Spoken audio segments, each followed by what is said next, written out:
ito lang example lang po is, di ba malapit na yung summer? Lahat tayo naman pumunta sa playa, di ba?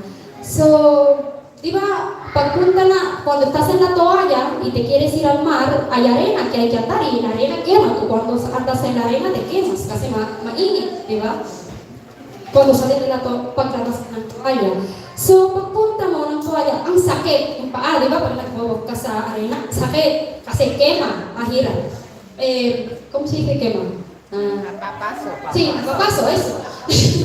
Napapaso yung paa mo. Pero, if you keep walking,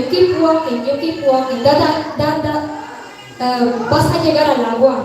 Pupunta ka din doon sa tubig. Yung masakit sa paa, mawawala rin. Kasi you keep walking, hanggang pumunta ka sa tubig na yung tubig isigal. Amen? So, that's walking in the midst of fire. Kahit masakit,